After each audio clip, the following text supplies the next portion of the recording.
इसके खिलाफ वो गुजरात हाई कोर्ट गए और गुजरात हाई कोर्ट में अभी उनकी कोशिश यही थी कि हमारा जो कन्विक्शन हुआ है उसको स्टे किया जाए।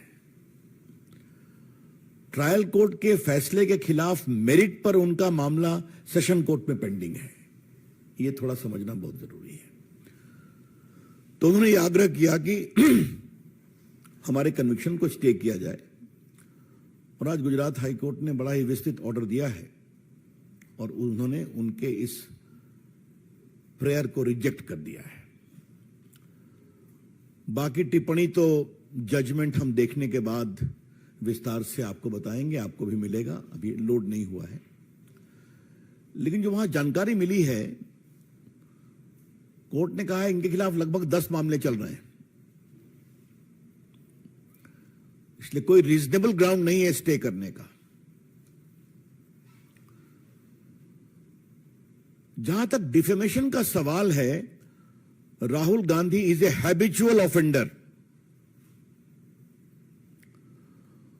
मानहानि के मामले में राहुल गांधी आदतन अपराधी हैं और यह बात हम बहुत जिम्मेवारी के साथ कहना चाहते हैं।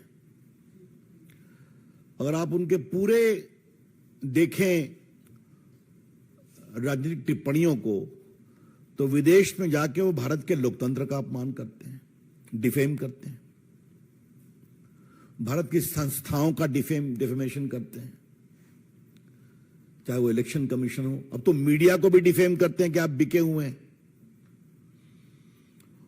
और सबसे तो उसका रोचक पक्ष ये हमें मालूम हुआ कि उनकी जो प्रेस थी, एक तथाकथित कांग्रेस का समर्थित पत्रकार को उन्होंने भाजपा का कार्यकर्ता बता दिया। ये आपने लाइव देखा होगा टीवी पर। और कहे तुम कमल छाप का बैज लगा लो, और बाद में ये भी कहा कि तुम्हारी हेकड़ी निकल गई।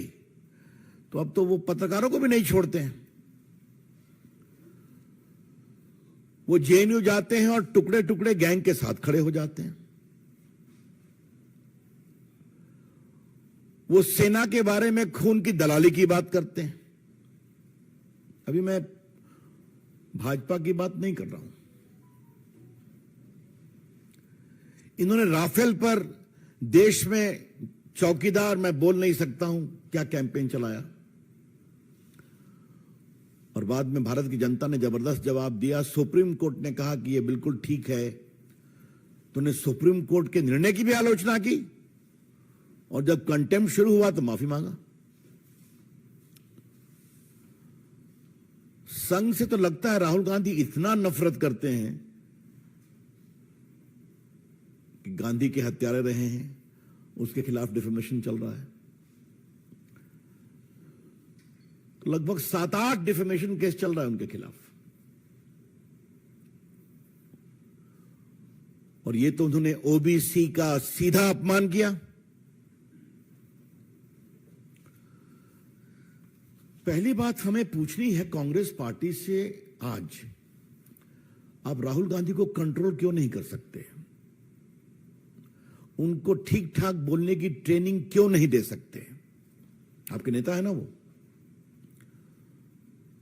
अगर इसी ओबीसी मामले में वो माफी मांग लिए होते तो मामला खत्म हो गया होता। और याद करिए, सूरत के ट्रायल कोर्ट ने उनसे कहा कि आप माफी मांगेंगे। उन्होंने माफी मांगने का अवसर भी दिया था। उनकी टिप्पणी क्या है? I am not Savarkar that I will apologise. एक महान देशभक्त वीर सावरकर, जिसने 11 साल अंडमान में गुजारे, उसके बारे में कितनी नफरत है उनके दिल में, ये समझिए आप। तो सावरकर के पोते ने भी एक केस किया है। वीर सावरकर को उन्होंने विदेश में भी अपमानित किया। तो अपमानित करना, बेइज्जत करना, एब्यूज करना राहुल गांधी की फितरत है। I repeat, it has become a chronic habit of Mr. Rahul Gandhi to abuse, to defame, and almost showering the worst kind of abuses against eminent leaders and organizations. So Mr. Rahul Gandhi, if you do like this, the law will catch up with you. Rahul Gandhi, अगर आप इस तरह के ये बात को समझेंगे कि लोगों को अपमानित करना आपका अधिकार है, तो कानून का भी अधिकार है कि आपको पकड़ा जाए, और जो आपके अपमान से पीड़ित होता है उसको भी अधिकार है कि वो अपने सम्मान की रक्षा के लिए न्याय का सहारा ले। ये तो पूरी कहानी है।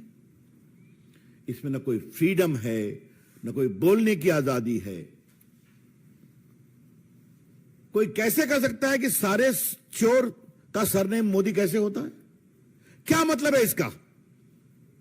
कुछ भी बोल देंगे आप। मुझे मालूम है हमारे प्रदेश बिहार में बहुत सारे मोदी उत्तर भारत में अति पिछड़े परिवार से आते हैं, यूपी में आते हैं, गुजरात में आते हैं, देश में बाकी जगह पर हैं।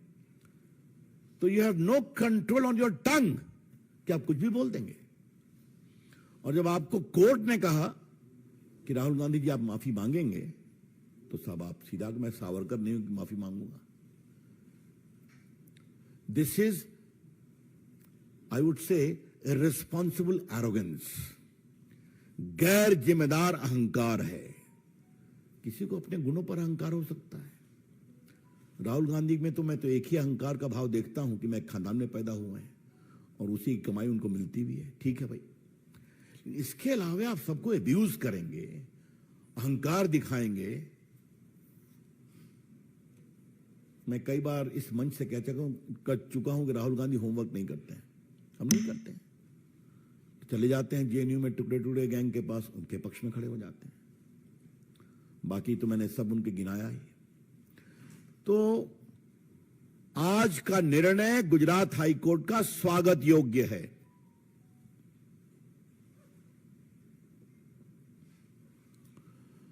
एक मैं और बात कहना चाहता हूं, और ये मैं कानून के छात्र के रूप में कहना चाहता हूं।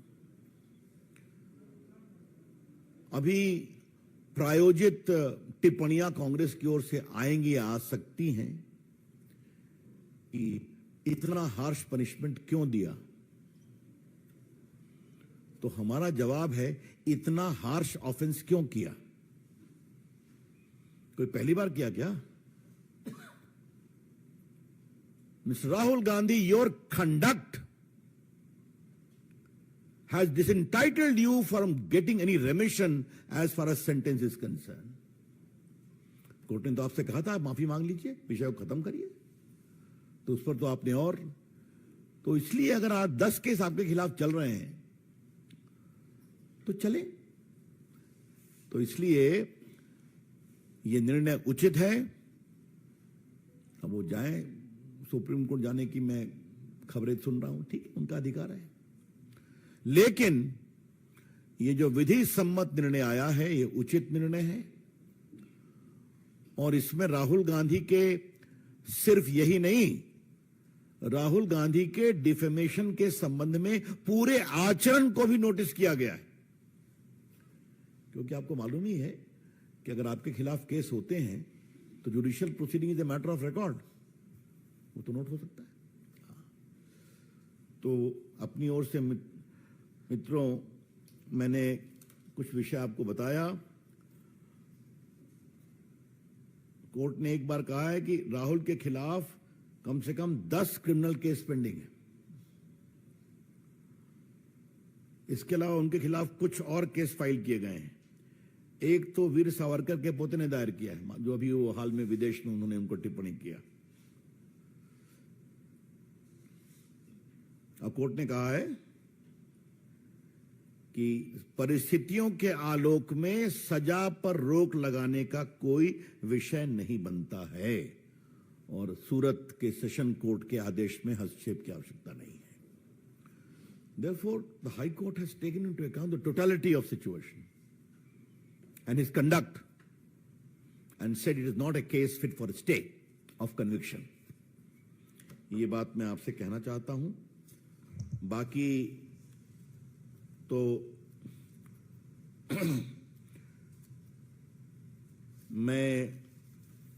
मेरे पास सारी सूची हमारे संजय जी ने उपस्थित कराई है कि कितना कितना इन्होंने विषय रखा है। कि इनके खिलाफ क्या क्या चल रहा है। वैसे ओबीसी लोगों का अपमान करना कांग्रेस की फितरत है। The BJP would like to assert very emphatically that not giving due to the OBC is a part of the DNA of Congress party. अभी जो ओबीसी का कॉन्स्टिट्यूशनल कमीशन बन रहा था, उस पर भी टीका टिप्पणी की गई थी, आपको मालूम ही है। नरेंद्र मोदी की सरकार है जिसने ओबीसी के पूरे समाज के लिए, जैसे एसटी का कमीशन कॉन्स्टिट्यूशनल बॉडी है, जैसे एससी का कमीशन कॉन्स्टिट्यूशनल बॉडी है, उसी प्रकार से ओबीसी के कमीशन को भी संवैधानिक मान्यता दी थी। और बाकी जिस तरह से ओबीसी के बारे में अन्य काम किए गए उसकी चर्चा आपसे हम करते रहते हैं, करेंगे आगे। लेकिन कांग्रेस पार्टी का इन सबों में असहयोग रहा है। तो यह भी जानना बहुत जरूरी है कि लोगों की बेइज्जती करने की उनकी फितरत, लोगों को अपमानित करने की उनकी चाहत, और मैं कानून से ऊपर हूं क्योंकि मैं गांधी परिवार का, ये अहंकार, ये समस्या का कारण है। तो मिस्टर राहुल गांधी, कानून ने अपना काम किया आपके बारे में। मिस्टर राहुल गांधी, कानून has caught up with you. Face the consequences. एक बात हम और कहना चाहेंगे, उसके बाद आपके प्रश्नों का हम लेंगे। राहुल गांधी जी जहां से लड़ते हैं, जब हार जाते हैं तो उसकी आलोचना शुरू कर देते हैं। आजकल अमेठी पर बोलना शुरू कर दिया उन्होंने। यूपी पर तो और योगी जी पर तो ऐसा ऐसा बोला है कि मेरे पास शालीनता है थोड़ी मेरे पास। तो योगी जी के बारे में जो उन्होंने शब्दों का प्रयोग किया उसे मैं दोहरा नहीं सकता, सब रिकॉर्ड पर है। और वायनाड भी वहां से बहिष्कृत हो गए कानून के द्वारा, तो वहां की आलोचना शुरू करेंगे। जो राहुल गांधी के मन भाए वो ठीक है, जो न मन भाए वो गड़बड़ है। अगर वोट नहीं मिलेगा तो चुनाव आयोग गड़बड़ है। अगर मीडिया उनकी प्रशंसा नहीं करेगा तो आप बिके हुए हैं। अगर कोर्ट के लायक मन लायक वर्डिक्ट नहीं आएगा तो कोर्ट पर भी। और आपको मैं यहां बोलना चाहूंगा, आप में से बहुत से मित्रों ने राहुल गांधी के भाषण का जवाब मैंने लोकसभा में दिया था, और उसमें मैंने राहुल गांधी और उनकी माताजी के करप्शन के केस का विस्तार से जिक्र किया था कि नेशनल हेराल्ड केस में कैसे इनको सुप्रीम कोर्ट तक रिलीफ नहीं मिला। सदन के अंदर भी कोर्ट की आलोचना की गई थी। बाद में हम लोग जब कस के एग्रेसिव हुए तो फिर उसको निकाला गया, उन्होंने सॉरी कहा। तो ये इनकी फितरत है, तो हम इस निर्णय का स्वागत करते हैं। That's all from my side, thank you. Neeraj Pandey, ABP.